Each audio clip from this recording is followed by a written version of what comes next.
Okay.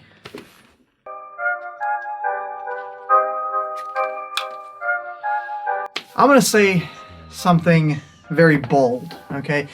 Dan and Dave changed the game. There was magic before Dan and Dave, and then there was magic after Dan and Dave Buck.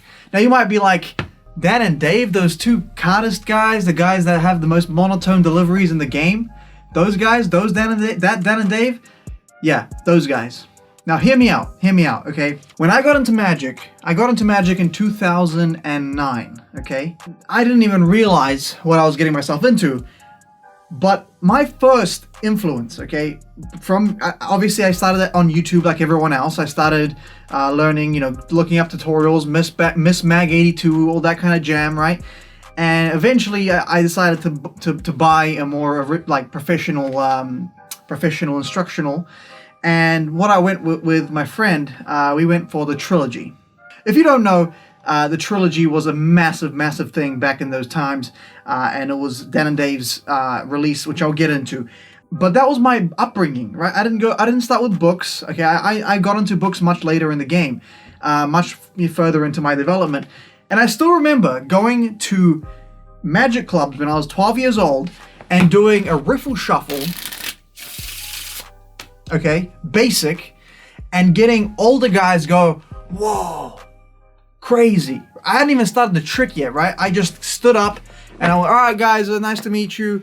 I'm about to do my my performance. So does anyone want to come up? Does anyone want to come up? And they were basically clapping, giving me a standing ovation. Okay, not quite, but still, I was baffled by this because my upbringing was Dan and Dave Buck. You know, I took the trilogy, and you know, the easiest thing in that DVD was this move right here, right? Which seems crazy. So later on, much later on, I realized that cardistry is such a young art form. Okay, such a young art form. In fact, let's look up the statistics. All right, I've done the research, so you don't have to. Okay, let's look this up. Right, so David Copperfield and Chris Kenner. Chris Kenner is, if we're gonna be really honest, Chris Kenner is the guy that invented cardistry, or at least you could say you could credit him. Before the modern cardistry, basically some you can see publications on the thumb fan, okay, the basic thumb fan, which I still can't really do, a riffle shuffle, Charlier.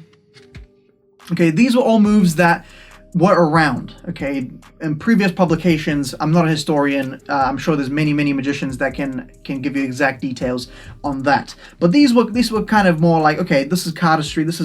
They were known as flourishes, right? And it was just magicians that did them as part of performances. I believe there might be some things on springs and maybe some other things, but don't quote me on that.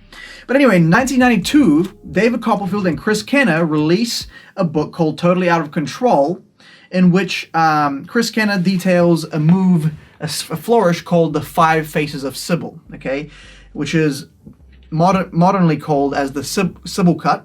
Looks like that. That was the display shown in the publication, and that's where everything started from. People started realizing that you can have two hands on a cut and create these different layers, right? You don't have to just be limited to one sort of cut.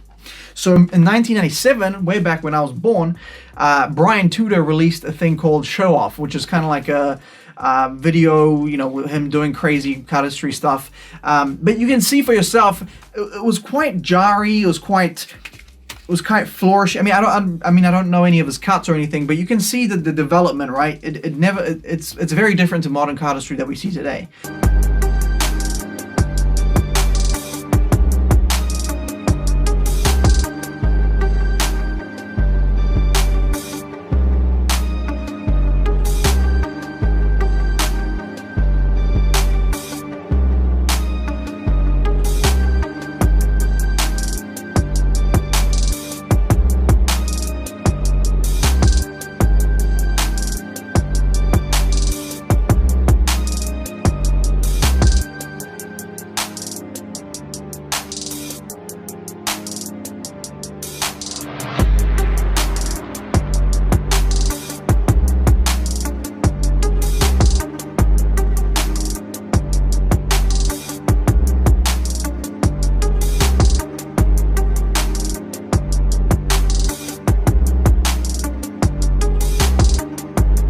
But he's credited with inventing the revolution cut, which I can do it, but I'm very crap at it, right? But that's Brian Todor. Okay, so if you didn't know, now you know.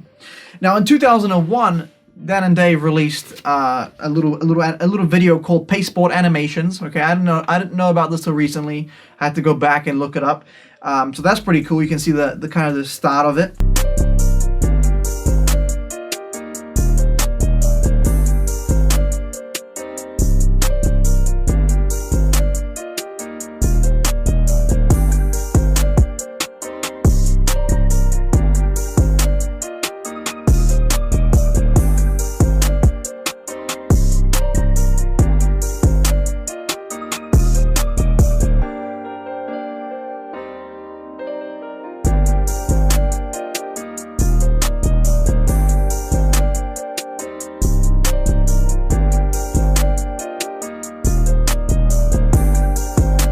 2004, they released the system, which was the first professional published cardistry thing. Okay, it was Chris Kenner helped them produce it, and it was proper, like, you know, multi camera angles, produced in a studio, that kind of thing.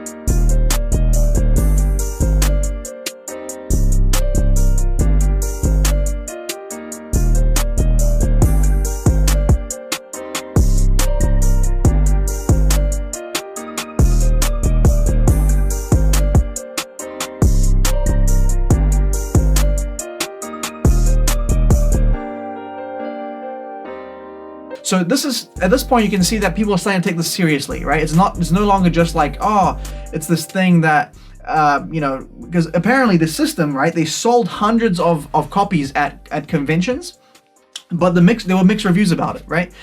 Magicians, as usual, were going, you know, it's not really magic, so, But in reality, what they were really saying is, holy shit, that's so hard, this is ridiculous. I can't even riffle shuffle, and these dudes are out here doing crazy shit. I'm still out here using Swingalis because I can't control cards, and these guys are out here doing crazy shit with cards, so I'm just gonna pretend it sucks so that I don't have to work hard for it, right? So that was kind of the consensus. I mean, some people thought it was cool. Some people thought it wasn't. It was. Some people said like it was too flashy, right? And it kind of distracted from the magic. That was a pretty common thing back in the day. And then in 2008, they released the trilogy. That's how I became a thing, right? Without the trilogy, I might be a very different type of performer today. But the interesting thing is, right, the trilogy has sold 25,000 copies, okay? So it's the Cardistry bestseller of all time, which is interesting. But what's crazy is that now if you go on the street and you talk to someone about Now You See Me, or you talk to someone about, everyone knows about Cardistry. They don't necessarily know it by that name, but they know, you know, do that thing where the cards go from one hand to the other, right? Make a card, like they know stuff, man. Like it's well known now. Cardistry is not super underground like it used to be. You know, it's in ads, it's in movies, it's in everywhere. I believe the hands in Now You See Me, I'm pretty sure that was one of the Buck brothers. I'm pretty sure. I'm not 100% on that, but I'm like 90%. So, you know, there you go. But what? So I'm going on about this Cardistry thing, Cardistry this, Cardistry that. Okay, you know, you might say, look, I'll give you that. They were pioneers of the Cardistry art form. You could say that, you know, they're the grandfathers of Cardistry. But what does that have to do with magic, you know? Well, I think that, I mean, first of all, in Trilogy, a lot of it was magic. Okay, a huge portion of it was magic. Those were the first. That was kind of my introduction to magic in a way, which is a terrible introduction because it's just move monkey shit that, I mean, it works, but it's not focused on presentation. It's not necessarily very impactful. It's just very difficult shit. And some of it is, don't get me wrong, some of it is amazing, but it's just not all of it is like the Jones change. Why? Like, you know, I mean, there's so many different reasons you could say. My point of view is that, look, Cardistry has spawned a new generation of magician that what was seen to be very difficult back in the day is no longer difficult, because guys can do crazy behind the back flicks and, you know what I'm saying, multi-handed cuts, and the technical skill around the pack of cards has gone up so much that the average magician now is just a more skilled, like, in terms of dexterity, hand dexterity. I'm not saying performance-wise. I'm not saying, you know, that Vernon wasn't good and all that stuff. Don't get me wrong. Like, the greats are the greats. But the average magician now has more skill with a pack of cards than I would argue ever before. And that is directly attributed to cardistry. You know, if I walk into a magic club now, you know, I hang out with some dudes, chances are there's a guy going to be able to do springs, there's a guy that's going to be able to do under pressure, there's a guy that's going to be able to do some crazy shit like this, even if he's not a cardist per se, but, you know, he might be able to do some interesting things. A lot of magicians now are doing that. I can't even do it. That, you know, the one where it shoots out, I do it differently, that's why I can't do it. I do it like this. But, yeah, you know what I mean, like, people usually do they see Dynamo do it, and that's kind of the thing. But you know, the average magician can do more shit now, I think, and because of that, you know, it's kind of like if you have a pianist and he has to work with 3 scales, right? And he's only working with 3 scales. Well, I mean, he might be the greatest musician of all time, but he's limited in what he can do because of those 3 scales, right? He's limited in his creativity. You know, these new guys are coming up and they have all the skill set. And, you know, they use that skill set to come up with new sleights, to figure out more efficient ways of doing things. And they're just a better generation now, man. Like, you know, every generation is learning from the previous one. And I think Dan and Dave are directly responsible for that. And, you know, they're responsible for my intro to magic and my basis.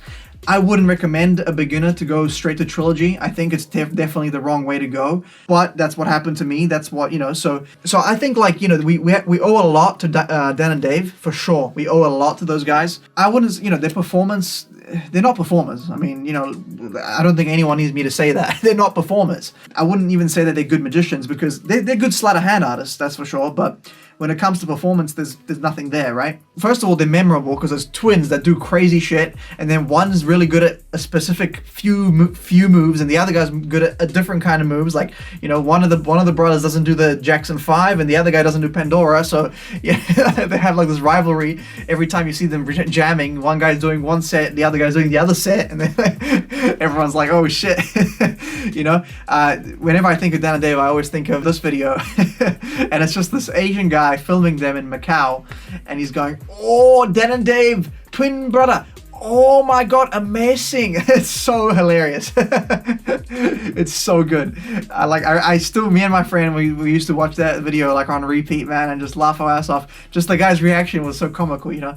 But anyway, so yeah, that's Dan and Dave. If you didn't know, now you know.